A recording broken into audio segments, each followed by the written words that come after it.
The wind is screaming across the North Atlantic at 40 knots, driving frozen spray that turns to ice the moment it touches anything solid. Your Longship lurches violently in 15-foot swells, and you've been rowing for 16 hours straight through this nightmare. It's the year 873, and you're part of a Viking raiding party that left Norway 7 days ago, bound for the Scottish Islands. The sun set hours ago, though in these northern waters in late autumn it never really rose properly anyway, just scraped along the horizon for a few hours of gray twilight.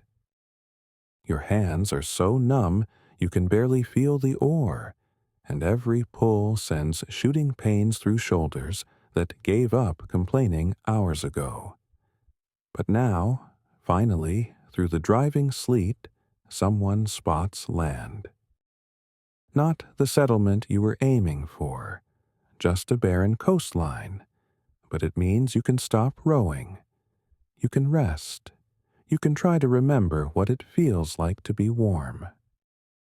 Except you're about to spend the night in a tent on a frozen beach with nothing but wool, leather, and whatever knowledge your ancestors passed down about, surviving in conditions that would kill most modern humans in hours. You drag the Longship up onto the pebbled beach, 32 men working together in practiced coordination despite exhaustion that makes every movement feel like swimming through honey. The wind hasn't let up. If anything, it's getting worse, and the temperature is dropping fast now that you're not generating heat through rowing. Your clothes are soaked through with salt spray that's already starting to freeze, turning your wool cloak into something that feels like chainmail made of ice.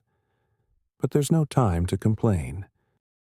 If you don't get shelter up fast, some of you won't survive the night.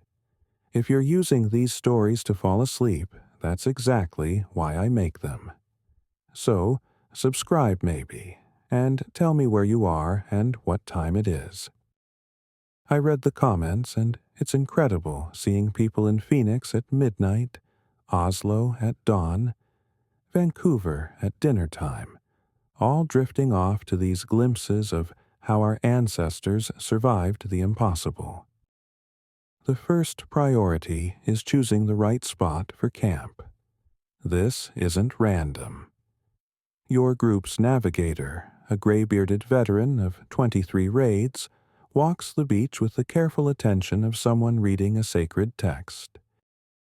He's looking for specific things: natural windbreaks like rock formations or dunes, ground that's high enough to avoid flooding if the storm surge increases but low enough to avoid the worst of the wind. Access to fresh water, because drinking seawater is death, and melting snow takes precious fuel you might not have. Distance from the high tide line, marked by seaweed and driftwood. Too close and you might wake up underwater. Too far, and you're exposed to wind coming off the sea. He settles on a spot in the lee of a small cliff, maybe 15 feet high, that curves slightly to create a natural pocket of calmer air. The ground is gravelly, which is good because it means drainage. Set up camp on clay or packed earth, and melting snow will turn everything into mud. Here, water will drain away. It's these small decisions, accumulated knowledge from centuries of seafaring, that separate Vikings who come home from those who become part of foreign soil. Now the real work begins. Vikings don't carry tents the way modern people think of them. There's no lightweight nylon, no aluminum poles, no synthetic insulation. What you have is a sail that doubles as shelter, wooden poles that also serve as oars or spear shafts, and the knowledge of how to turn these basic materials into something that can keep 30 men alive through a North Atlantic winter storm. The sail is made of wool, woven so tightly it's nearly waterproof. It's been treated with a mixture of horse fat, pine tar, and ochre that helps it shed water and resist rot. This treatment has to be renewed regularly, and you can smell it, a distinctive mixture of animal and mineral that every Viking would recognize instantly. The tent design is ingenious in its simplicity. It's essentially an A-frame structure, but with modifications developed over centuries of trial and error. The ridge pole runs maybe 20 feet, supported at each end by crossed poles lashed together to form an X. These aren't just any poles. They're carefully selected ash or pine, chosen for straightness and flexibility. Too rigid and they'll snap in strong wind. Too flexible and the whole structure collapses. The ridgepole sits in the crotch of these X-frames, and the sail is draped over it to form the classic tent shape. But here's where Viking engineering gets clever. Instead of just staking down the edges of the sail, they dig a shallow trench around the perimeter, maybe 6 inches deep. The edge of the sail goes into this trench and gets covered with rocks and earth. This does multiple things. It creates an airtight seal at ground level, preventing wind from getting under the tent.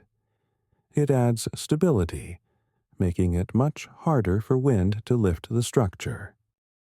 And it creates a slight earth berm around the tent that provides extra insulation and wind protection. Inside, the ground preparation is just as important as the tent structure itself. First, they clear away any snow, getting down to bare earth or gravel. Then they lay down a floor of branches if they can find them, creating an insulation layer between bodies and frozen ground. On top of this goes a layer of dried grass or heather, gathered during the day's march if they were on land, or carried with them if they knew they'd be camping rough. Finally, animal skins are laid down, usually reindeer or seal, fur side up. These skins are precious. They're waterproof on the leather side, insulating on the fur side, and they mean the difference between sleeping and freezing. The sleeping arrangement itself is communal by necessity. 32 men in a space maybe 20 feet by 12 feet means everyone is pressed against everyone else. This isn't just about saving space. Body heat is survival. The Vikings have a saying, Varmt man vid man, meaning warm man against man. There's no shame in physical closeness when the alternative is death. They sleep in full clothing, removing only the outermost layer if it's wet. The wet clothes get hung from the ridge pole, where they'll freeze dry overnight. Frozen clothes can be beaten to remove ice in the morning, leaving them relatively dry. But sleeping in clothes isn't as simple as just lying down dressed. There's an art to it. First, you loosen all bindings. Belts, arm rings, anything that might restrict blood flow. Poor circulation in extreme cold means frostbite. You tuck your hands into your armpits or groin, the warmest parts of your body. Your feet, wrapped in multiple layers of wool socks, go into a fur-lined bag if you're lucky enough to have one, or you share foot warmth with the man across from you. Your feet against his against yours. It's intimate, but it works. The fire is perhaps the most critical element.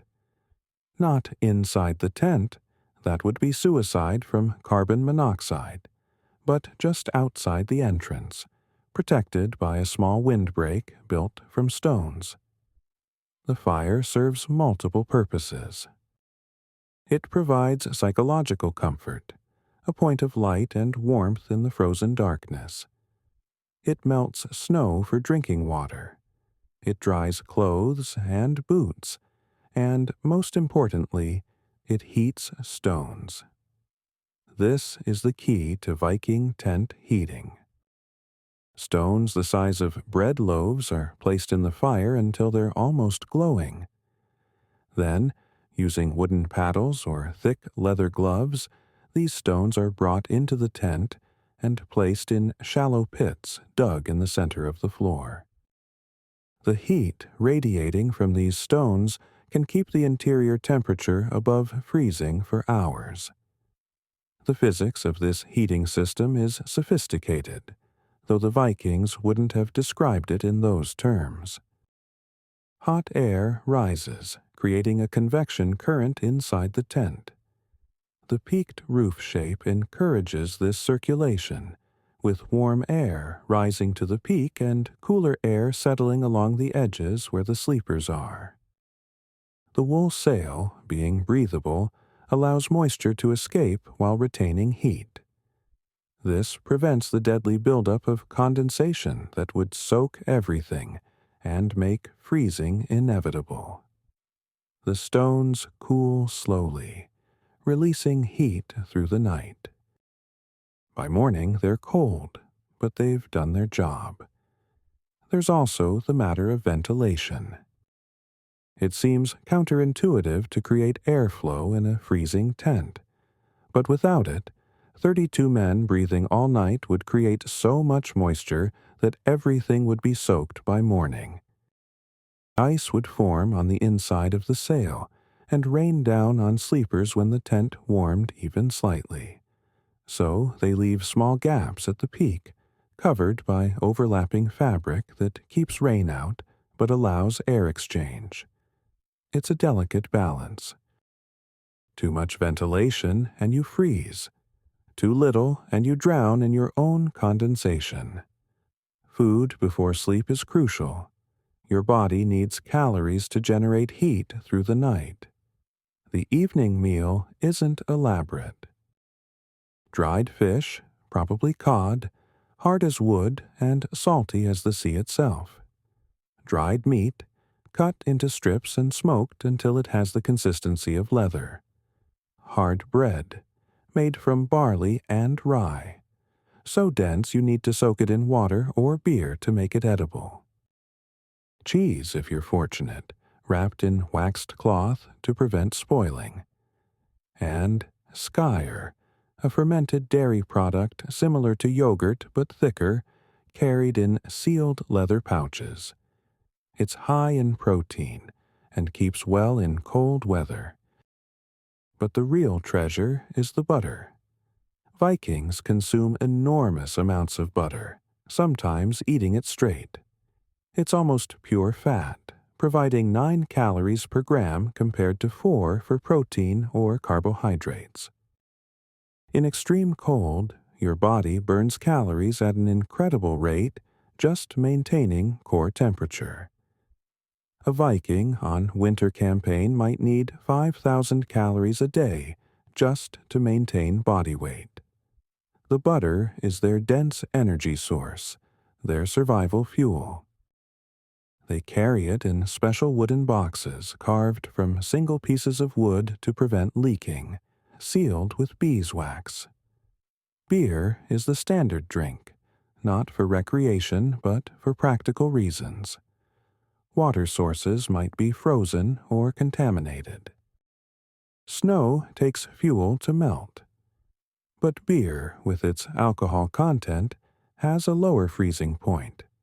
It provides calories and hydration simultaneously. The Vikings brew their beer strong and thick, more like liquid bread than modern beer.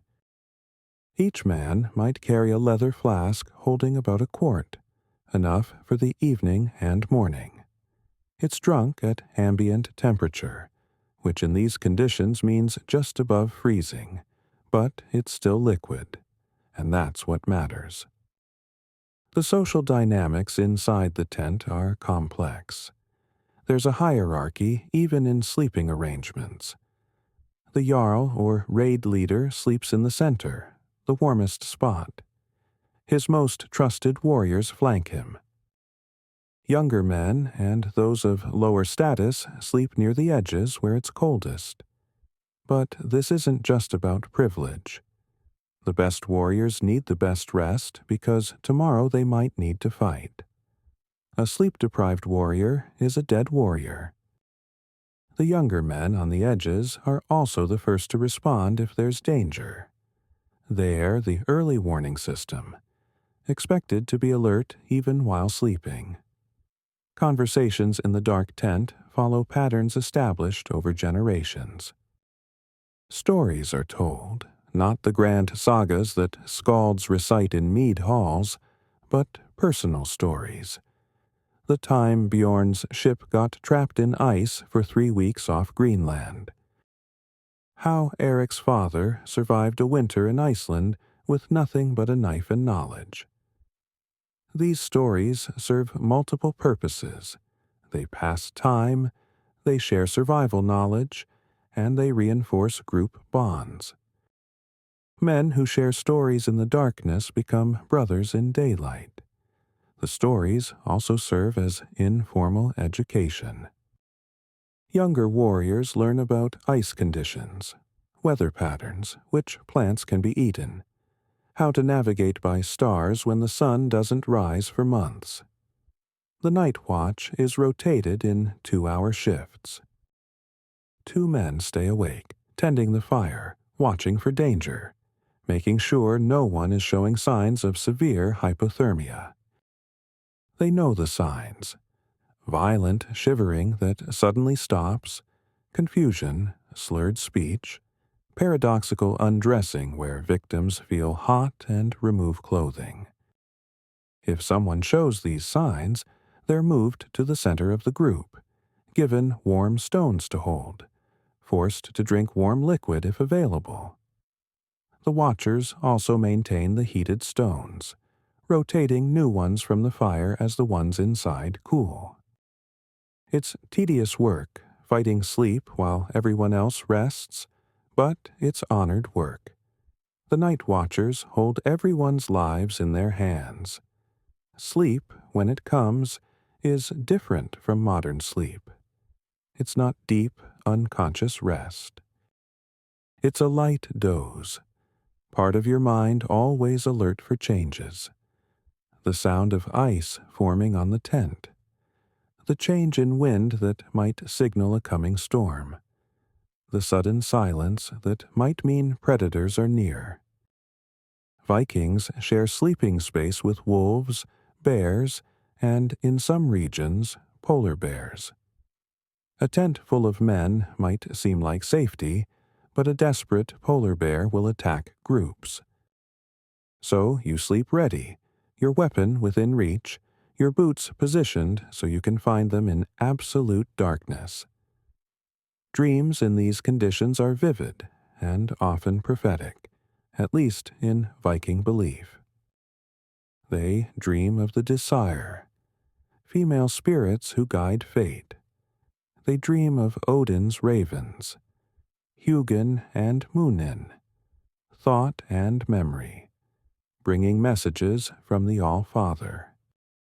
They dream of home, of warm halls and hot food, of women and children they might never see again.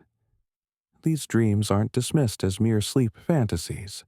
They're interpreted, discussed, used to make decisions.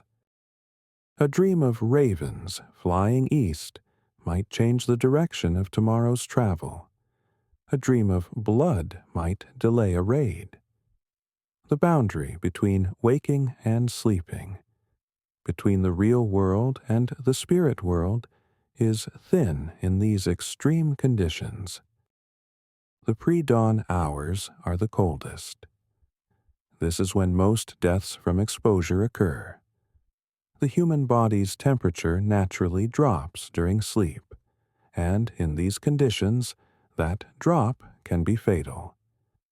The heated stones have long since cooled. The fire outside has burned low. Ice has formed on the inside of the tent from the breath moisture. Everyone is pressed even closer together, unconsciously seeking warmth. The watchers are especially vigilant now, adding fuel to the fire, preparing new heated stones, checking on anyone who seems too still, too quiet. Waking is gradual and reluctant. No one wants to leave the relative warmth of the sleeping pile. But discipline overrides comfort. The Jarl wakes first, or appears to, maintaining the image of strength and leadership. He kicks his nearest warriors, who kick the next rank, and so on until everyone is stirring. The transition from horizontal to vertical is painful. Joints stiff from cold resist movement. Muscles cramped from sleeping on hard ground protest. But movement generates heat, so they force themselves up, stamping feet, swinging arms, getting blood flowing to extremities. The morning routine is established by centuries of practice. First, check for frostbite. Fingers, toes, nose, ears, any exposed skin. Minor frostbite is common and treated with gradual warming, never rubbing, which can damage tissue. Severe frostbite means someone might lose fingers or toes, but that's dealt with later. For now, it's about getting everyone functional. Frozen boots are a particular challenge. Leather frozen solid won't bend, making walking impossible. The boots are held near the fire, but not too close. Too rapid heating makes leather crack. It's a slow process, rotating the boots, flexing them gradually as they warm. Breakfast is quick and calorie-dense, the same dried fish and meat from dinner, but now accompanied by porridge if they have the fuel to cook it.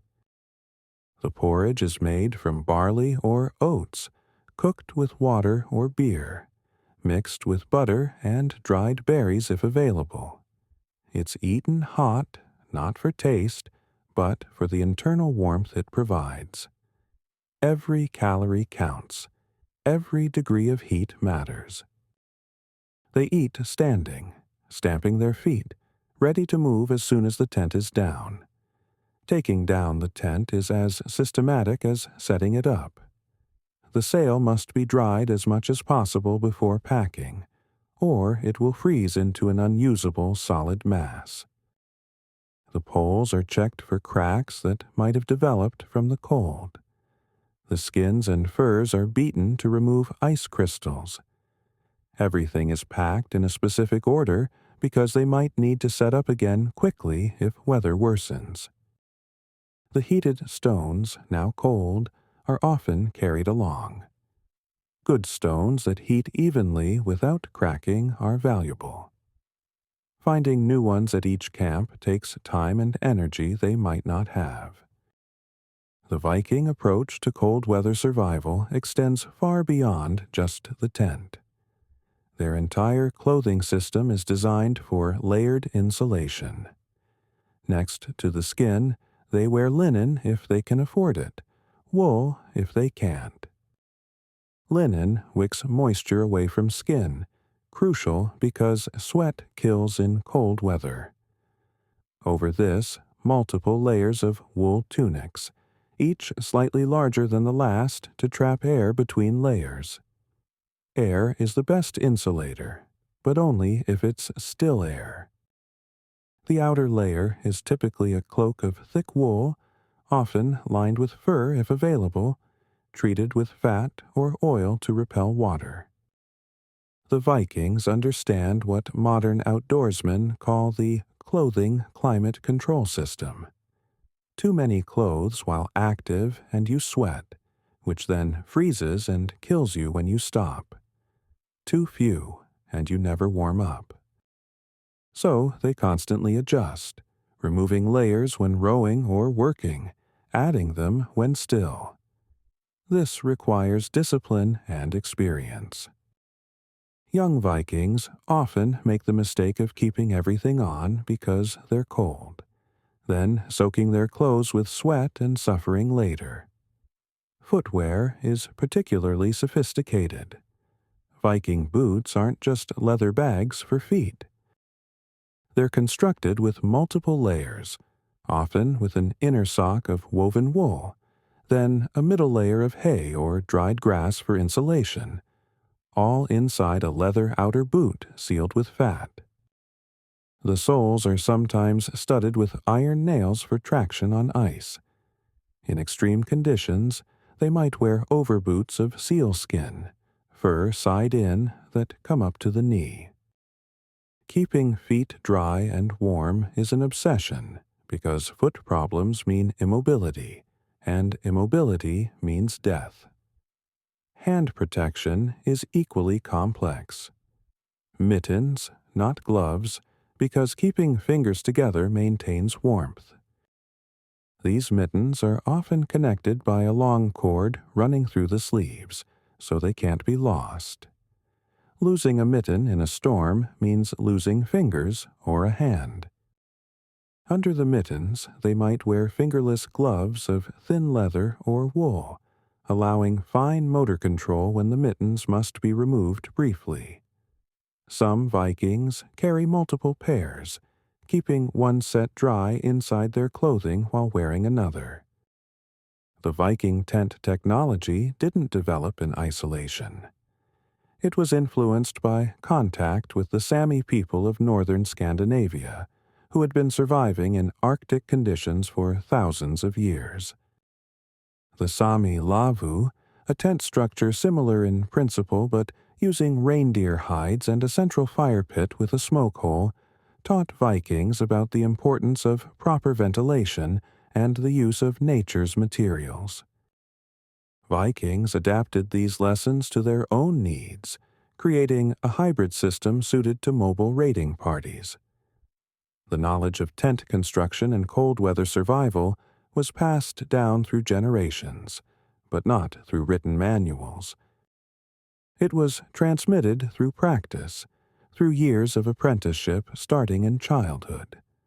A Viking boy would first learn to gather the right materials, to identify good camping spots, to predict weather by cloud formations and wind patterns. By adolescence, he would be helping to construct tents, learning the knots that hold in gale-force winds, the angles that shed rain and snow. By the time he joined his first raid, this knowledge would be so ingrained it was automatic. But knowledge alone wasn't enough. Survival required the right mindset, what the Vikings called hardship mind. This was the mental ability to accept suffering without complaint, to find humor in misery, to maintain group cohesion when everything human wants to quit. Vikings would compete to see who could endure the most discomfort without showing it. This wasn't toxic masculinity in the modern sense, but practical psychology. Complaining lowers morale. Low morale leads to poor decisions. Poor decisions in extreme conditions lead to death.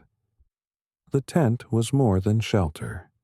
It was a social space where bonds were forged that would last lifetimes.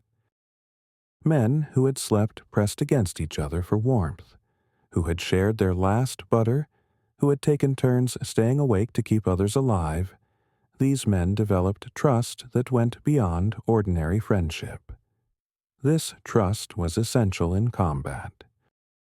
You fight differently when you know the man beside you has literally kept you from freezing to death. The economics of Viking tent life were surprisingly complex. Everything had value, had to be carried, had to be maintained. A good tent sail might cost as much as a cow. The treatment compounds of tar and fat had to be acquired, stored, transported. Furs for sleeping were traded from far northern peoples, sometimes traveling thousands of miles. A successful Viking wasn't just a good fighter, but someone who could acquire and maintain quality gear. Poor men might join raids specifically to gain enough wealth to properly equip themselves for future ventures. When Vikings established more permanent camps, for overwintering during extended campaigns, the basic tent evolved into something more substantial. They would construct what they called campaign houses, essentially tents with walls of stacked turf or stone, roofs of sail material supported by more elaborate frameworks. These structures could house 50 or more men and include central fire pits with smoke holes, raised sleeping platforms to get off the cold ground, and even primitive chimneys made from stacked stones. The Vikings also developed specialized tents for different purposes.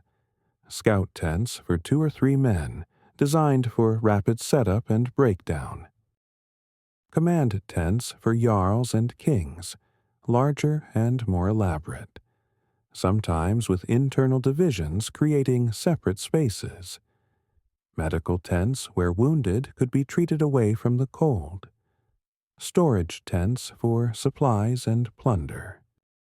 Each design represented generations of refinement, solutions to specific problems encountered over centuries of raiding and exploration. Women occasionally accompanied Viking expeditions, particularly on settlement voyages, and their presence required modifications to tent arrangements. Separate sections would be created using hanging furs or additional sailcloth.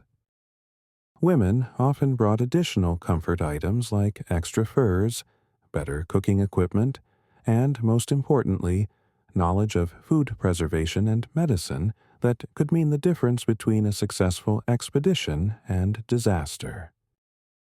The Sagas record instances of women taking charge of camps when men were away raiding, maintaining the tents, keeping fires burning, organizing defenses. The seasonal variations in tent use were dramatic. Summer tents could be lighter, more open, designed for ventilation rather than heat retention. Spring and fall required adaptability. Tents that could handle both warm days and freezing nights. But winter tents were engineering masterpieces, every detail optimized for survival in conditions that regularly dropped below -20 degrees Celsius. The difference between seasonal tents wasn't just comfort, but carrying capacity. A winter tent setup might weigh 3 times what a summer arrangement did. The Viking tent system also had to account for regional variations. Tents used in Iceland dealt with volcanic ash and extreme winds. Those used in Greenland faced colder temperatures and less available wood for poles and fuel. Tents for raiding in Ireland and England had to handle constant rain. Russian river expeditions meant dealing with spring floods and summer mosquitoes. Each region required adaptations, knowledge gained through hard experience and sometimes fatal error. The logistics of moving tent equipment were considerable. On ship, the sail obviously stayed rigged, unless they were planning an extended land journey. But poles, furs, heating stones, and other equipment had to be stored where they could be accessed quickly but wouldn't interfere with rowing or navigation. This usually meant under the rowing benches, wrapped in waterproof sealskin. The organization was standardized, every man knowing where every piece of equipment was stored, because setting up camp in a storm with darkness falling was no time to search for missing components. The repair and maintenance of tent equipment was constant. Salt spray corroded everything metal. Constant wet-dry cycles rotted organic materials. Wind stressed seams and attachment points. Vikings became expert at field repairs, carrying spare leather for patches, sinew for sewing, pine tar for waterproofing. A warrior's sewing kit was as important as his weapons. The ability to repair your own gear was the difference between independence and being a burden on your companions. The night sounds inside a Viking tent were a symphony of human endurance. 32 men breathing in slightly different rhythms, creating a constant whisper of exhaled moisture that would freeze on the tent walls by morning. The occasional grunt or moan as someone shifted position on the hard ground, trying to find a spot where a rock wasn't digging into their hip.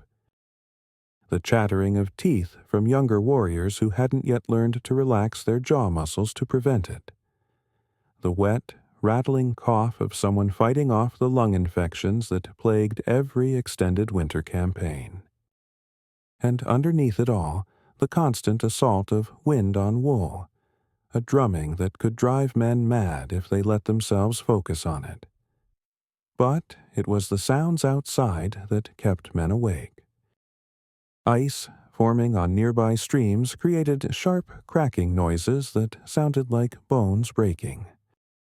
Trees, stressed by wind and weighted with frozen snow, would occasionally explode, the sap inside them freezing and expanding until the trunk split with a sound like Thor's hammer striking.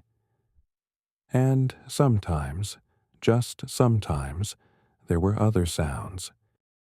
The soft crunch of footsteps in snow that might be wolf or bear or something worse. Vikings knew that desperate predators would attack even large groups of humans, especially in the depths of winter when other prey was scarce. The stories told in sagas about tent life weren't romanticized adventures, but practical warnings encoded in narrative. The tale of Thorgest's company, trapped by a blizzard for 9 days, surviving by bleeding their horses just enough to drink the blood without killing the animals. The account of Bjorn Ironside's men, who discovered that sleeping with weapons actually in hand, not just nearby, saved crucial seconds when Slavic raiders attacked their camp before dawn. The saga of Eric's expedition to Vinland, where they learned that the native people's bark-covered shelters retained heat better than wool tents, leading to adaptations in their own designs. These stories served as teaching tools, but they also revealed the psychological strategies Vikings used to cope with extreme hardship. Humor, especially dark humor, was essential. They had a saying, "The man who can laugh while his feet freeze will live to feel them thaw." They would compete to compose the most creative insults about their situation, turning misery into entertainment. "This tent is so cold, Hell herself would ask for a fur. I've seen warmer welcomes in a glacier's heart. My piss froze before it hit the ground, and now I'm stuck to it." This gallows humor wasn't just entertainment. It was psychological survival, a way to maintain sanity when everything rational said you should despair. The physical realities of biological needs in these conditions were brutal and rarely discussed in romantic Viking tales.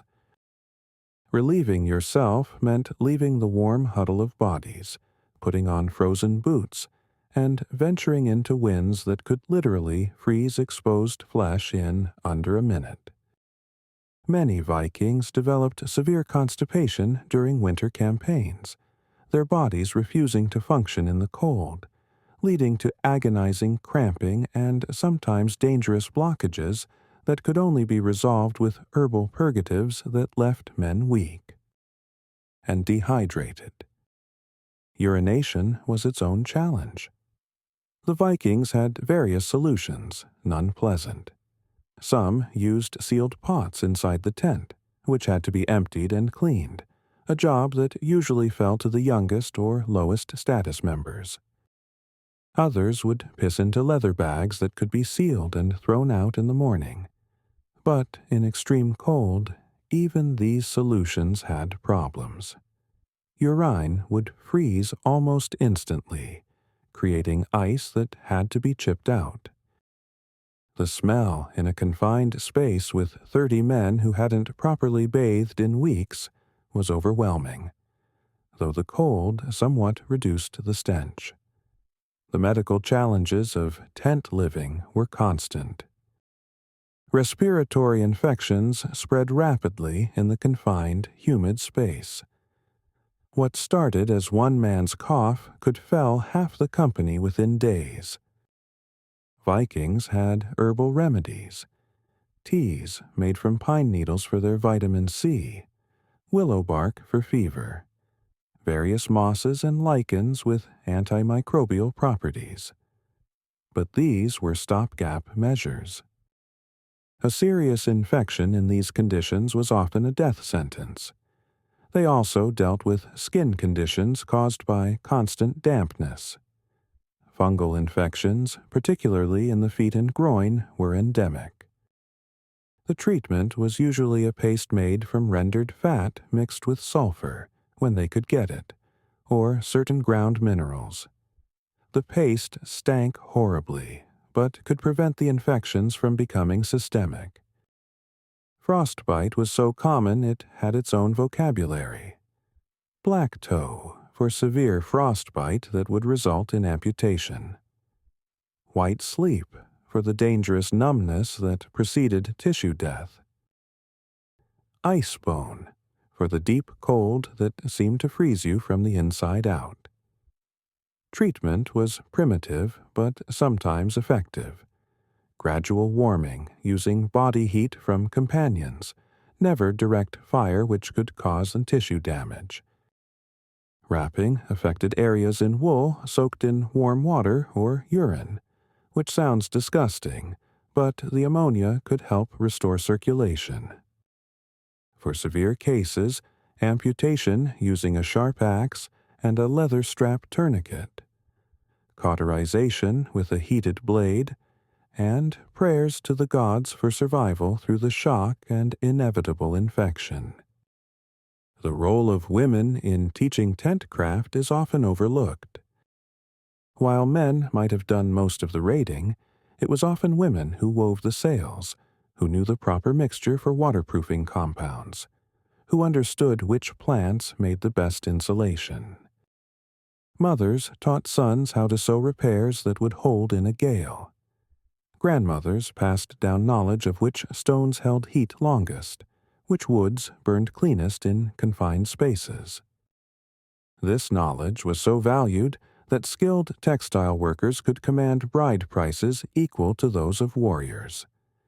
The economics of equipping a raiding party with proper tent gear was staggering. A full setup for 30 men, including the sail tent, poles, furs, cooking equipment, and tools, might cost as much as a small farm. This was one reason why Viking raids were often cooperative ventures, with wealthy jarls providing equipment in exchange for a larger share of plunder. Young men without resources would attach themselves to established raiders, earning their gear through service. It created a complex system of debt and obligation that bound raiding parties together beyond simple profit sharing. The archaeological evidence for Viking tent use is frustratingly sparse because organic materials rarely survive. But what we do have is revealing. Tent weight stones, rocks with grooves carved to hold guy ropes, have been found at numerous sites. The wear patterns on these stones suggest repeated use over many seasons. Post holes at temporary campsites show standardized spacing, indicating systematic setup procedures. Most interesting are the tent rings found in Greenland and Iceland, circles of stones that held down tent edges, some containing charcoal from heating stones, fragments of worked bone and antler from repairs done while sheltering. At Lance aux Meadows in Newfoundland, the Viking settlement site, archaeologists found evidence of both temporary tent camps and more permanent structures. The progression from one to the other shows how Vikings adapted their shelter technology to local conditions. The initial tents were standard sailcloth over wooden frames. But within a season, they had begun incorporating local materials like birch bark and sod, learning from observation of indigenous shelters. This adaptability was key to Viking success in varied environments. The religious and spiritual aspects of tent life were profound. The tent was a microcosm of the Viking cosmos. The ridgepole represented Yggdrasil, the world tree. The peaked roof was the vault of the sky. The floor was Midgard, the world of men. This wasn't just poetic metaphor, but practical psychology. By maintaining cosmic order even in a temporary shelter, Vikings maintained their cultural identity far from home. They would carve protective runes on tent poles, hang Thor's hammer amulets from the ridge beam, leave small offerings to land spirits when they made camp. Dreams and visions experienced in the extreme conditions of winter tents were considered especially significant. The boundary between waking and sleeping, between Midgard and the other worlds, was thought to be thinner when you were cold, exhausted, and far from home. Men reported seeing the Norns, the Fate Weavers, in the patterns of frost on tent walls. They heard the voices of ancestors in the wind. These experiences were shared, interpreted collectively, used to make decisions about routes, timing of attacks, whether to continue or turn back. The tent was also where oaths were sworn and justice was dispensed. With no permanent halls for things, assemblies, the leader's tent became the court. Disputes over shares of plunder, accusations of cowardice or theft, violations of group rules, all were handled inside the tent with all members present as witnesses. The confined space actually helped maintain order. It's hard to escalate to violence when you're pressed shoulder to shoulder with others who will intervene. The punishment for serious crimes during an expedition was usually exile from the tent, which in winter conditions was effectively a death sentence. The seasonal patterns of Viking raiding were largely determined by tent technology limitations. Spring raids began as soon as ice broke up enough for navigation, but before summer heat made heavy wool tents unbearable. Fall raids had to end before the storms of late autumn made tent living impossible. Winter raiding was rare and usually desperate, undertaken only when other factors like pursuit by enemies or extraordinary opportunities made the risk worthwhile. The Sagas record several disasters where groups pushed the season too far and were caught by early or late storms. The detailed knowledge of weather prediction was crucial for tent survival. Vikings could read subtle signs that modern people miss entirely. The particular way smoke rose from a fire indicating coming pressure changes. The behavior of birds suggesting storm systems days away. The quality of snow, whether it was the dry powder that meant intense cold or the wet, heavy flakes that preceded warming. This wasn't superstition, but empirical observation accumulated over generations. A leader who couldn't read weather signs wouldn't remain leader long. The actual sleeping positions and arrangements inside the tent followed complex social protocols. Young, unmarried men slept foot to foot rather than side by side, reducing the potential for sexual contact that could cause discord in the group. Older warriors who snored heavily were positioned near the tent walls where the sound would be somewhat muffled. Men with respiratory infections were isolated as much as possible, though in a 20 by 12-foot space, isolation was relative. The warmest spots weren't just for highest status, but were rotated among those showing signs of hypothermia or illness. The morning wake-up process was its own form of torture. The human body's core temperature drops during sleep, reaching its lowest point just before dawn. In a Viking tent, this meant waking up colder than when you went to sleep, despite being surrounded by other bodies. The first movement sent shooting pains through joints that had stiffened in the cold. Standing up required willpower that felt superhuman. Many Vikings developed a practice of tensing and releasing muscles while still lying down, gradually warming up before attempting to rise. The breakfast preparation in these conditions required coordination that modern campers would find impressive. With limited fuel and cooking equipment, meals had to be prepared in shifts. The fire outside the tent could only accommodate 1 or 2 cooking pots at a time. Water had to be melted from snow or ice, a process that consumed enormous amounts of fuel for relatively little liquid. The Vikings learned to be incredibly efficient, using the same water to cook multiple items in sequence, each adding flavor to the next. Porridge water became soup base. Soup became tea. The packing process when breaking camp was crucial because the order of packing determined the order of unpacking at the next site. Items needed first went on top.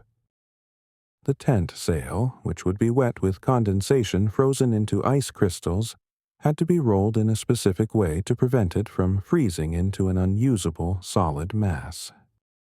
Poles were bundled with leather strips that had been kept supple by regular treatment with fat. Furs were beaten to remove ice, rolled with the fur inside to protect it, then wrapped in waterproof sealskin.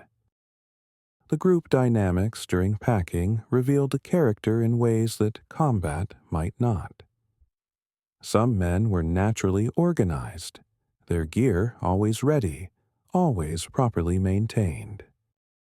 Others were chronically behind, fumbling with frozen knots, searching for items they should have secured the night before. The group would help stragglers to a point, but chronic incompetence was dangerous for everyone. A man who couldn't manage his gear might find himself gradually excluded from future expeditions. The transportation of tent equipment over land required different strategies than sea transport. On ships, weight was less concern than bulk and accessibility. But when portaging between waterways or crossing mountain passes, every pound mattered. Vikings developed sophisticated pack systems, wooden frames that distributed weight evenly, allowing a man to carry his own shelter plus share of communal equipment. The frames were often decorated with personal carvings, becoming treasured possessions passed between generations. The Vikings' tent technology influenced medieval military campaigns throughout Europe. Norman armies, descended from Vikings who settled in France, brought advanced tent craft to their conquests. The Varangian Guard, Viking mercenaries serving Byzantine emperors, introduced northern cold-weather techniques to Mediterranean armies.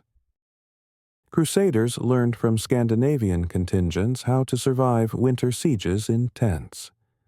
The knowledge spread, adapted, evolved, but the core principles developed in Norwegian fjords and Icelandic winters remained.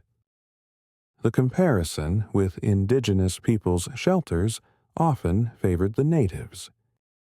When Vikings encountered the Thule people in Greenland, ancestors of modern Inuit, they were amazed by igloos that maintained comfortable temperatures using only body heat and oil lamps. The Vikings tried to adapt the technique using cut sod blocks, creating hybrid structures that combined dome shapes with their traditional materials. These cultural exchanges went both ways. Arctic peoples adopted some Viking textile techniques, while Vikings learned about using snow as insulation rather than just an enemy to be endured. The gender dynamics in mixed expeditions added complexity to tent arrangements. When women were present, usually on colonization voyages rather than raids, separate tent sections were created using hanging furs. But privacy was minimal. Everyone heard everything. Sexual activity was generally avoided not from prudishness, but from practical concerns about pregnancy during dangerous journeys and the potential for jealousy in confined spaces. The Sagas record instances where violation of these unspoken rules led to blood feuds that lasted generations. Children on expedition, which happened more often than popular history suggests, especially during migration periods, required special considerations. They slept in the center of adult groups for maximum warmth. Special smaller sleeping furs were made for them, often from rabbit or fox rather than larger pelts. Children were taught tent skills from the earliest age. A 5-year-old might be responsible for gathering kindling. A 7-year-old could help with simple repairs. By 10, they were expected to contribute meaningfully to tent setup and breakdown. The old and infirm presented different challenges. Vikings respected age and wisdom, but sentiment had limits when survival was at stake. Elderly members who could no longer contribute physically had to provide value in other ways, like knowledge, storytelling, or specialized skills.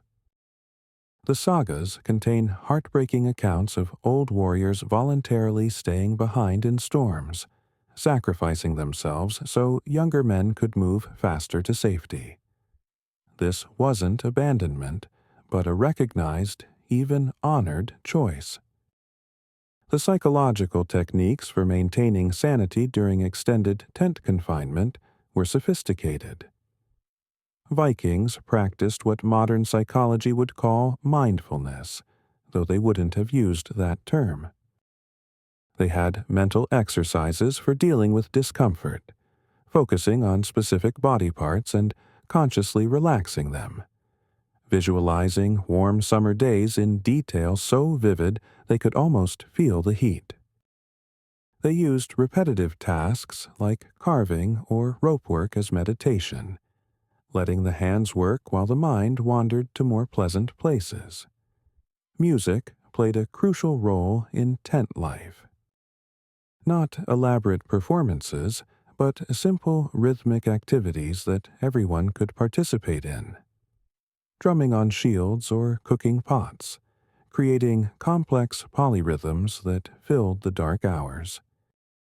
Chanting songs where each man added a verse, competitive poetry composition, whistling contests.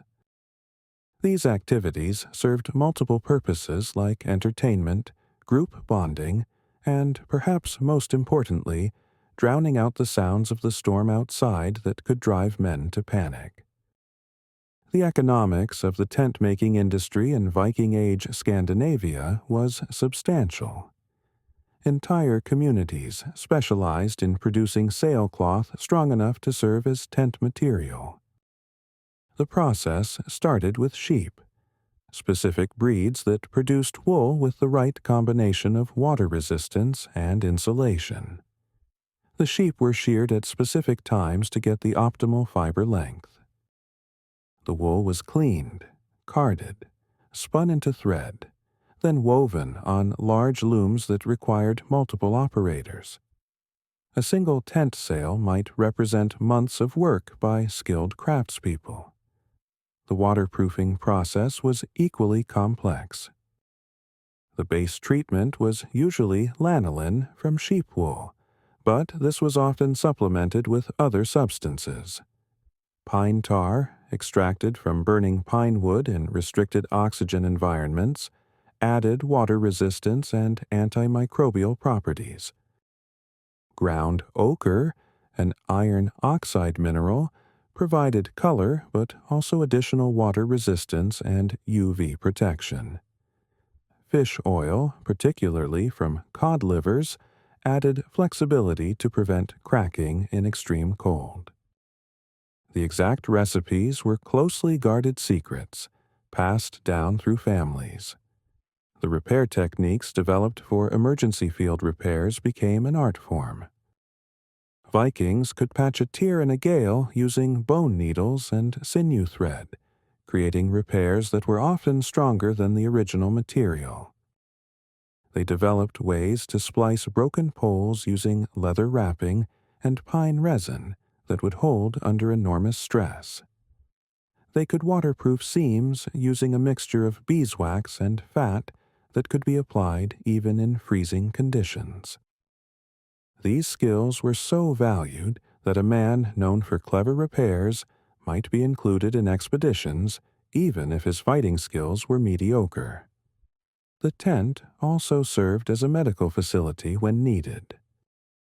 Wound treatment in winter conditions was especially challenging. Blood wouldn't clot properly in extreme cold. Infections developed rapidly in the humid tent environment. The Vikings developed techniques for cauterization using heated blade edges, creating sterile fields using alcohol from concentrated mead, and suturing with boiled sinew thread. They understood the importance of keeping wounds dry and clean, using moss with antimicrobial properties as primitive bandages. The gradual evolution of Viking tent technology can be traced through archaeological evidence and saga accounts. Early tents from the 8th century were relatively simple, basically sails draped over poles. By the 10th century, they had developed the sophisticated earthen edge seal system, specialized winter and summer variants, and modular designs that could be combined for larger shelters. By the 11th century, Viking tents influenced by contact with other cultures incorporated features like smoke holes with adjustable flaps, double-walled designs for better insulation, and even primitive chimneys made from hollowed logs sealed with clay. The transformation of a man after spending months in Viking tents was visible to anyone who looked. The face became gaunt, cheekbones sharp as axe blades beneath wind-burned skin that had taken on the texture of old leather. Eyes developed a 1,000-yard stare, constantly scanning even in safety, never quite trusting that warmth and comfort would last. Hands became maps of survival, every scar a story. Fingers that could tie complex knots in complete darkness. Palms hardened to the point where hot stones could be handled briefly without pain. But it was the mental changes that ran deepest. Men who had survived a winter of tent living moved differently, economically, never wasting energy. They ate differently, slowly and thoroughly, knowing the value of every calorie. They slept differently, able to drop into rest instantly when opportunity arose, but also able to wake fully alert at the slightest unusual sound. The return journey from a successful raid presented its own challenges for tent survival. Now, you weren't just carrying equipment and supplies, but plunder. Gold and silver. Slaves who needed shelter too. Captured weapons and armor. Bolts of fine cloth. Barrels of wine or oil. Every additional pound of treasure meant something else couldn't be carried. decisions had to be made. Do you abandon backup tent materials for gold? Do you leave behind extra food for silver? These choices could mean death if weather turned bad, but returning from a raid empty-handed meant shame and poverty. The sagas record instances where entire crews died because they chose treasure over survival equipment, frozen to death surrounded by gold they could never spend. The slaves presented particular complications for tent arrangements. They couldn't be trusted with weapons, so they couldn't help defend the camp. They had to be watched constantly to prevent escape, which meant more guards awake through the night, fewer men getting rest. They had to be kept healthy enough to survive the journey and bring good prices at market, which meant sharing already scarce food and shelter. But they also couldn't be treated so well that they lost their fear.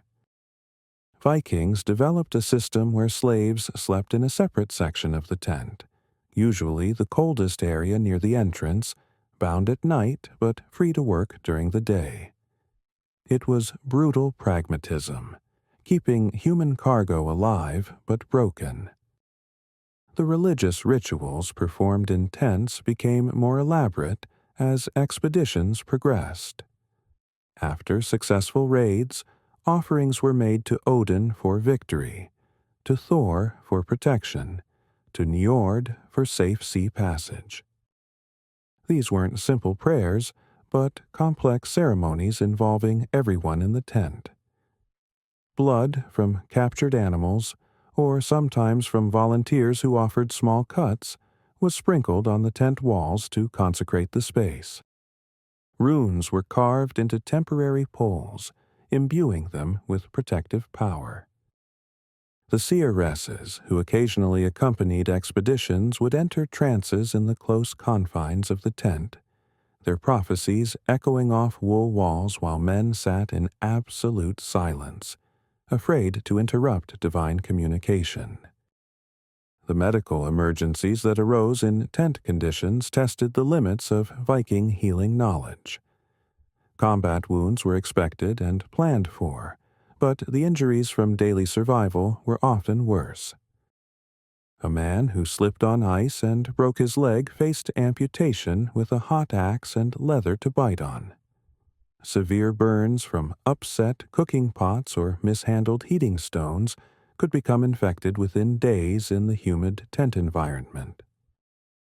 Appendicitis, which we now know requires surgery, was a death sentence that played out over agonizing days, while companions could only offer herbal pain relief and prayers. The most dreaded was the tent fever, probably a form of typhus spread by lice in the close quarters, which could kill half a group within weeks. The innovations in tent design that emerged from extreme situations became standardized over time. After losing several men to carbon monoxide poisoning from poorly ventilated heating, Vikings developed what they called breath holes, small tubes made from hollowed bones or reeds that provided fresh airflow at sleeping level while maintaining heat retention above. Following disasters where entire tents collapsed under snow load, they created emergency exit cuts, pre-weakened seams that could be sliced open quickly with a knife if the main entrance was blocked. The development of the storm rope system, where every man's belt was connected to a main line leading outside, meant no one could get lost going out to relieve themselves in a blizzard. The pecking order inside a tent could shift dramatically based on performance during crises. A young warrior who kept his nerve during an attack might find himself promoted to a better sleeping position. An experienced raider who panicked during a storm might lose respect and status. The tent was a crucible that revealed true character. Cowards couldn't hide when everyone was watching everyone. Heroes couldn't exaggerate when everyone saw exactly what happened. This brutal honesty created bonds stronger than family.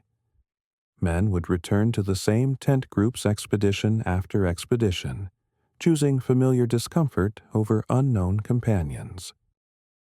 The economic calculations of tent life extended beyond initial equipment costs. Every day of an expedition cost resources that had to be recouped through raiding or trading. Food consumed, equipment worn out, fuel burned, all represented investment that needed return. A typical 30-man expedition might consume 200 pounds of food per day, burn 50 pounds of wood, and wear out several pounds of equipment. Over a 3-month expedition, the costs were staggering. This economic pressure drove Vikings to take risks they might otherwise avoid, attacking in poor weather or pushing deeper into hostile territory because they needed profit to justify the expense. The linguistic evolution of tent-related vocabulary reveals how central these structures were to Viking life. Old Norse had dozens of words for different types of shelters, specific terms for various parts of tents, specialized vocabulary for weather conditions that affected tent living. Tjaldbud meant specifically a tent made from a ship's sail. Herbud was a temporary military tent. Nader Stader was a night camp. The complexity of this vocabulary, much of which has no modern equivalent, shows how much mental space tent living occupied in Viking consciousness. They thought about tents the way modern people think about houses, with similar attention to detail and emotional investment. The famous Battle of Stamford Bridge in 1066 provides a case study in Viking tent warfare. Harald Hardrada's army, caught by surprise while resting in their tents on a warm September day, had removed their armor due to heat. When Harold Godwinson's English army attacked, many Vikings fought and died in their tent clothes, wool tunics and leather boots, no protection against English steel. The Sagas record that some berserkers emerged from tents naked, their clothes discarded in the heat, fighting with the fury of men who knew they were already dead. The tent camp became a killing ground, warriors trapped between canvas walls and English spears, unable to form proper shield walls in the confined spaces between tents. The archaeological excavation of Viking tent sites has revealed details the sagas don't mention. Microscopic analysis of soil from tent floors shows remains of bedding materials: heather, bracken, moss, even human and animal hair used for insulation. Chemical analysis reveals traces of human waste, cooking residues, and, surprisingly, cosmetic materials. Vikings maintained personal grooming even in extreme conditions, using primitive soaps made from ash and animal fat, combs carved from antler, and even tweezers for removing body hair. The image of filthy, unkempt Vikings is myth. They were as clean as conditions allowed, understanding that hygiene affected health. The women who occasionally accompanied expeditions brought different perspectives to tent living. They often insisted on small civilizing touches that men wouldn't bother with. Herbs hung from the ridge pole to freshen air, organized storage systems using bags and boxes instead of just piling equipment, scheduled cleaning where everything was, taken outside and aired while the tent floor was swept. The sagas written by men often mock these concerns as feminine weakness, but mortality rates were notably lower on expeditions that included women, probably because of their attention to sanitation and food safety. The children's experience of tent life, when they were present on family migration expeditions, shaped entire generations. These children grew up thinking that a warm, dry building was luxury, not expectation. They learned that comfort was earned through work, that survival required cooperation, that complaining accomplished nothing. Archaeological evidence from Greenland shows toys found in tent ring sites, miniature weapons, carved animals, gaming pieces. Even in the harshest conditions, parents made efforts to maintain childhood, to provide some normalcy in abnormal circumstances. These children would grow up to be the hardiest generation of Vikings, the ones who pushed into Russia, settled Iceland, discovered America. The extremes of tent living during the settlement of Iceland between 874 and 930 CE pushed Viking shelter technology to its limits. The first settlers arrived to an island with no established infrastructure, no buildings to occupy, no local population to learn from. They lived in tents not for weeks or months, but sometimes for years, while constructing permanent houses.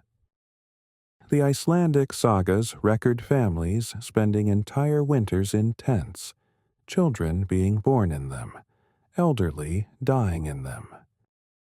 The tents evolved into semi-permanent structures, reinforced with stones and turf, gradually transforming into the distinctively Icelandic turf houses that would shelter generations. The Greenland colonies established by Eric the Red around 985 CE faced even harsher realities. The journey itself required weeks at sea, meaning tent equipment had to survive salt spray and constant moisture. Once landed, settlers found a landscape where wood was so scarce that tent poles became hereditary treasures, mentioned specifically in wills. The Western settlement, which mysteriously disappeared in the 14th century, left behind tent rings that show increasingly desperate adaptations. Smaller spaces to conserve heat, multiple fire pits suggesting they were burning anything combustible, including animal dung and whale blubber. The specialized vocabulary for different snow conditions that affected tent camping shows how sophisticated Viking understanding became. Mjol was new fallen snow, light and insulating. Rime was frost or rime, dangerous because it could seal tent ventilation. Crap was slush that would soak through anything. Fun was old, compressed snow that could bear weight. Each type required different tent adaptations. New snow could be piled around tent edges for insulation. Frost had to be regularly cleared from breath holes. Slush meant digging drainage channels. Old snow could be carved into blocks for windbreaks. The trading expeditions down Russian rivers required different tent strategies than coastal raiding. Portaging between river systems meant everything had to be carried, sometimes for days through forests and swamps. The tents became lighter, smaller, designed for quick assembly and breakdown. The famous Road to the Greeks, the trade route from Scandinavia to Constantinople, had established camping spots where generations of Viking traders had built semi-permanent improvements. Stone fire rings, wooden platforms to keep tents off swampy ground, even primitive latrines. These sites became information exchanges where traders left messages carved in wood or stone about conditions ahead, warnings about hostile peoples, recommendations for alternate routes. The relationship between Vikings and the Sami people of northern Scandinavia profoundly influenced tent technology. The Sami had been surviving in Arctic conditions far longer than Germanic peoples had been in Scandinavia. Their lavu tents, conical structures of reindeer hide over wooden poles, were more thermally efficient than Viking designs. Vikings traded iron goods for Sami knowledge, learning about the importance of central fire pits with overhead smoke holes, the use of reindeer fur with hollow hairs for superior insulation, the practice of banking snow around tents for wind, protection rather than just seeing snow as an enemy. The personal hygiene challenges of extended tent living were addressed with surprising sophistication. Vikings created primitive saunas using tent structures, heating stones to extreme temperatures, then pouring water over them to create steam. They would sit in these steam tents until sweating profusely, then run outside to roll in snow, a practice they believed prevented disease and promoted vigor. They made soap from beech ash and pork fat, carrying it in small wooden boxes that have been found in numerous archaeological sites. They cleaned their teeth with twigs frayed into primitive brushes, sometimes dipped in honey for antibacterial properties. The sexual dynamics within expedition tents were complex and carefully managed. The sagas hint at, but rarely explicitly describe, homosexual relationships that must have occurred when groups of young men spent months in intimate proximity. The term ergi, unmanliness, was a deadly insult, but the practical realities of tent life required flexibility in many things. There were probably unspoken rules, acknowledged relationships that existed during expeditions but weren't discussed afterward. The penalty for rape within the tent group was death, not from moral considerations, but because it destroyed group cohesion essential for survival. The older warriors' role in tent communities extended beyond just sharing sleeping space. They were the keepers of institutional memory, the ones who knew that this particular sound meant ice was forming on the tent, that this smell meant spoiled food that could sicken everyone, that this change in wind meant a storm was hours away. They taught younger men the 1,000 small skills that meant survival: how to dry boots without burning them, how to mend tears that would hold in a gale, how to read the mood of the group and defuse tensions before they exploded. Their presence was so valuable that even when they could no longer fight effectively, they were included in expeditions for their knowledge. The economic impact of Viking tent expeditions on Scandinavian society was profound. Entire industries developed to support them. Rope makers specialized in the exact weights and weaves needed for different purposes. Tanners developed specific processes for making leather that would stay supple in extreme cold.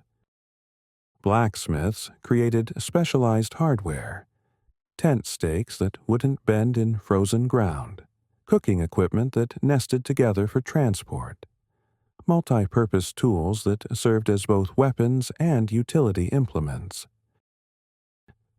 The wealth flowing back from successful expeditions funded these industries, creating a cycle of technological improvement.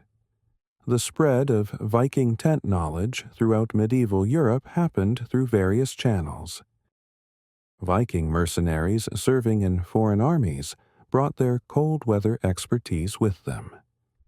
The Varangian Guard in Byzantium amazed Mediterranean peoples with their ability to campaign in winter. Norman descendants of Vikings revolutionized siege warfare partly through superior tent technology that allowed armies to maintain winter sieges. Even the Crusaders learned from Scandinavian contingents how to survive in tents during unexpected winter campaigns in the Middle East, where desert nights could be surprisingly cold. The decline of the Viking Age didn't mean the end of their tent technology. It evolved into the campaign tents of medieval armies, the shelters of fishermen and hunters, the temporary structures of markets and fairs. The basic principles, emphasis on portability, use of local materials for insulation, communal sleeping for warmth, sophisticated ventilation systems, persisted for centuries. The British Army's tent designs in the 19th century still showed influence from Viking innovations, particularly in their use of overlapping canvas sections and adjustable ventilation. Modern experimental archaeologists have attempted to recreate Viking tent living with varying degrees of success. Most quickly discover that survival required not just the right equipment, but the right mindset and skills developed over a lifetime. Modern people, even those experienced in camping, struggle with the constant smoke, the lack of privacy, the sheer physical discomfort that Vikings accepted as normal. Experiments have shown that maintaining core body temperature in Viking tents required about 4,000 calories per day in winter conditions, explaining the enormous emphasis on high-fat foods in their diet. The DNA analysis of human remains from Viking-age tent sites has revealed surprising details about the people who lived this life. Many showed signs of chronic respiratory infections from smoke inhalation. Arthritis was nearly universal by age 40, probably from sleeping on cold ground. But they also showed remarkable bone density and muscle attachment points indicating extraordinary physical strength. These were people shaped by their environment, adapted through natural selection and cultural practice to survive in conditions that would challenge modern humans with all our technology. The climate data extracted from ice cores and tree rings shows that the Viking Age coincided with the medieval warm period, roughly 950 to 1250 CE. Even with this relatively mild climate, tent living was brutal. The fact that Vikings thrived and expanded during this period, living in tents for months at a time, speaks to the effectiveness of their shelter technology and survival skills. When the Little Ice Age began around 1300, making conditions even harsher, the age of Viking expansion was already ending, partly because the climate no longer supported their style of mobile warfare. The cultural memory of tent living persisted long after the Viking Age. Scandinavian folklore is full of stories about tent life. Ghosts of frozen warriors haunting old campsites, trolls attacking isolated tents, wise women performing magic in sacred tent spaces. These stories serve to pass down practical knowledge in memorable forms. A story about a tent that caught fire because someone brought burning coals inside taught fire safety. A tale of men who froze because they didn't maintain their tent properly taught equipment care. The stories were education disguised as entertainment. The gender dynamics of tent construction and maintenance reveal interesting aspects of Viking society. While men typically handled the heavy work of erecting poles and securing the main structure, women often controlled the interior arrangement and insulation. They knew which plants made the best bedding, how to arrange sleeping spaces for maximum warmth, how to create privacy in a communal space. This knowledge was valuable enough that women could use it to negotiate better treatment or higher bride prices. A woman known for exceptional tent craft might be specifically requested for expeditions, her skills considered as valuable as a warrior's strength. The psychological techniques Vikings developed for coping with tent confinement during storms that could last weeks have parallels in modern extreme environment psychology. They practiced what we would now call compartmentalization, dividing the day into small, manageable segments rather than facing the enormity of endless discomfort. They used visualization, imagining in detail the feast they would have when they returned home, the warmth of a real hall, the comfort of a proper bed. They created artificial goals and competitions, who could carve the most intricate design, compose the best poem, tell the most entertaining story. These mental strategies were as important for survival as physical equipment. The final days of a tent expedition, when home was finally in sight, were often the most dangerous. Men who had maintained discipline for months might suddenly relax, make careless mistakes, fail to properly secure the tent in eagerness to be done. The Sagas record several disasters in the last days of journeys. Tents blown away by unexpected storms.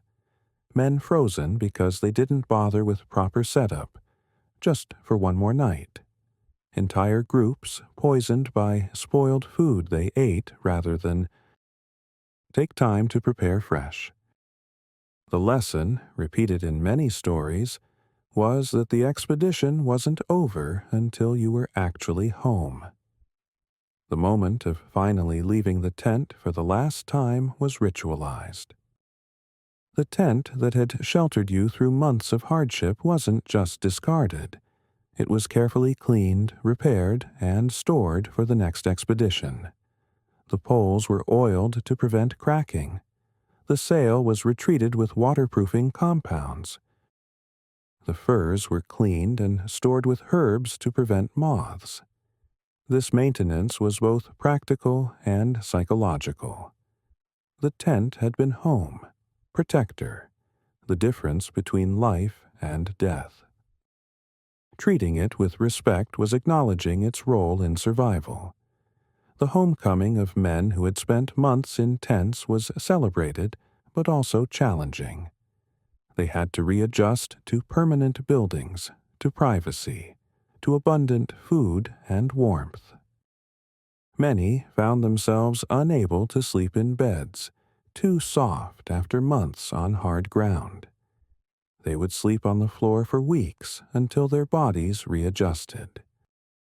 They startled at normal household sounds, reached for weapons that weren't there, found the warmth of halls oppressive after the cold of tents.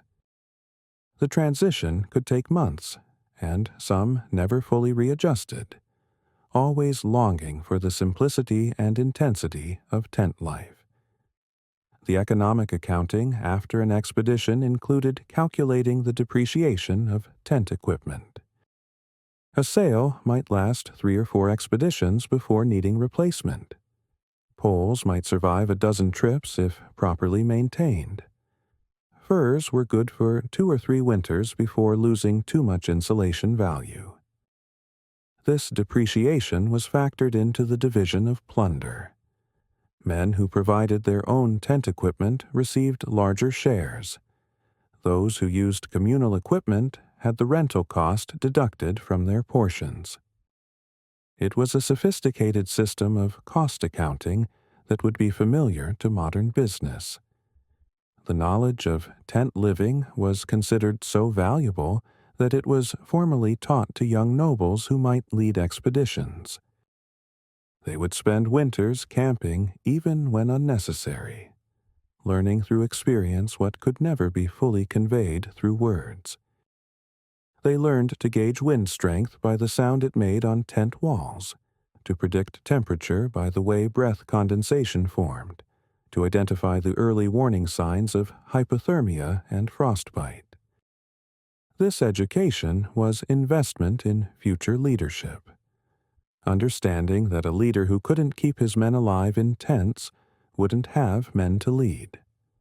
The legacy of Viking tent technology extends into modern times in unexpected ways. The principles they developed influenced polar exploration equipment used by Amundsen and Shackleton. The layering systems they pioneered preceded modern outdoor clothing design by 1,000 years. Their understanding of group dynamics in confined spaces informed submarine and spacecraft crew selection. Their innovations in portable shelter influenced military tent design through both world wars. Even modern ultralight backpacking techniques echo Viking principles of multi-purpose equipment and minimal weight.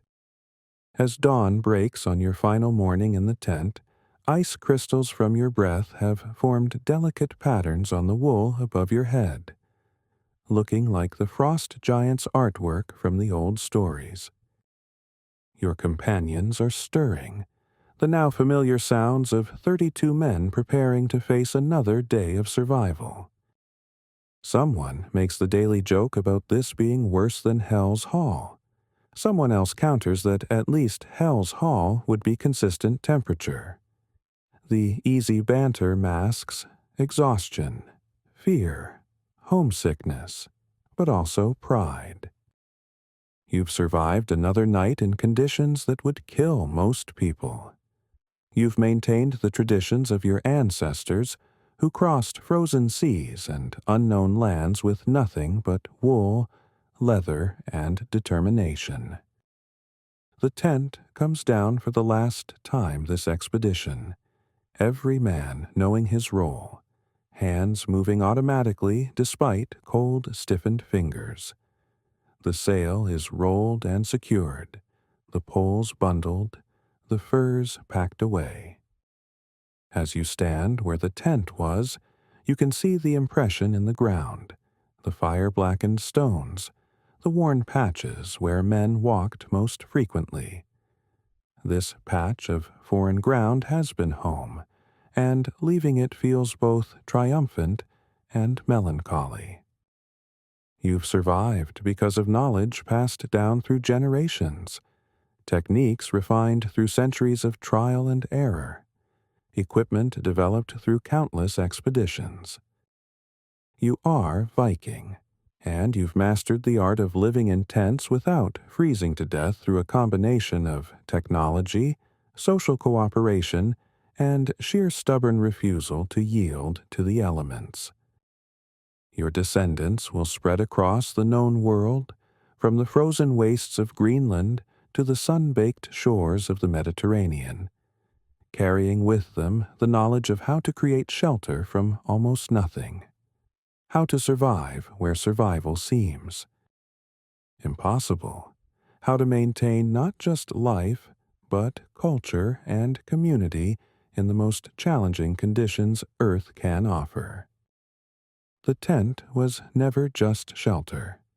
It was a portable piece of home, a technology that enabled the Viking expansion, a testament to human ingenuity and endurance.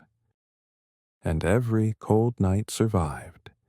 Every dawn greeted from within those wool walls was a victory against the forces of nature that seemed determined to erase human presence from the harsh northern world.